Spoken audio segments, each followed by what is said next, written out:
I awoke to the sound of rushing water. Taking a glance at the hatch, I noticed the water was seeping into the small room. I bolted to the porthole of the steel hatch. The hallway was filled to the brim with murky seawater. Pressing my face to the glass of the porthole, a crack appears in the thick, frigid glass. Taking a step back, the crack widens into a small rivet in the otherwise clear glass. My heart pounded as I considered my few options of my quickly fleeting life.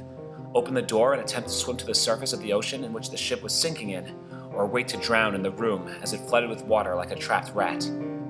I made the logical decision of trying to survive and escape this prison.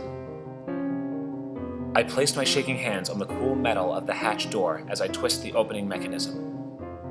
I inhale what may be the final breath of oxygen I may take in my life as the hatch door opens and I am greeted by a bone-chilling wave of salt water. The numbing water instantly rushes around me. Heart skipping a beat, I dove into the water. Swimming against the current of the water pouring into the lower decks of the sinking ship, I swam to the ladder leading to the deck of the boat.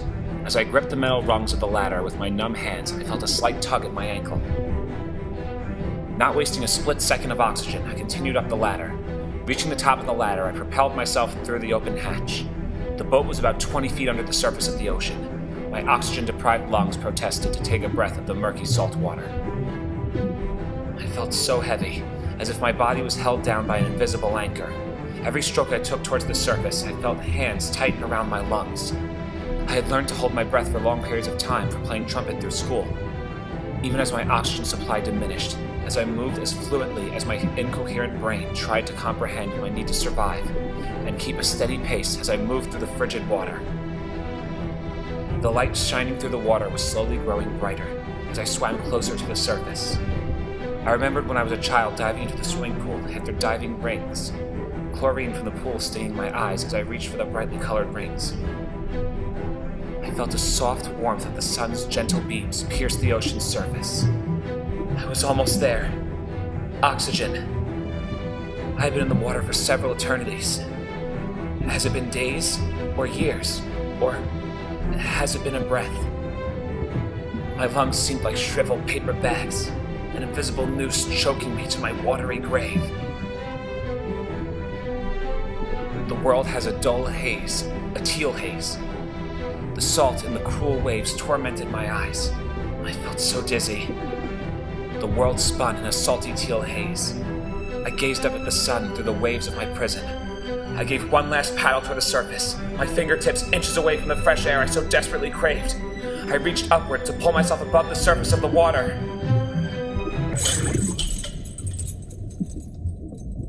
I felt a soft tug at my ankle.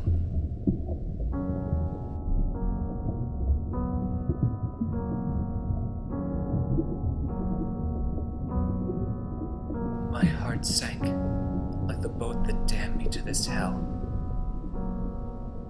I looked down and saw a chain cuffed to my ankle, leading down to the bottom of this watery prison.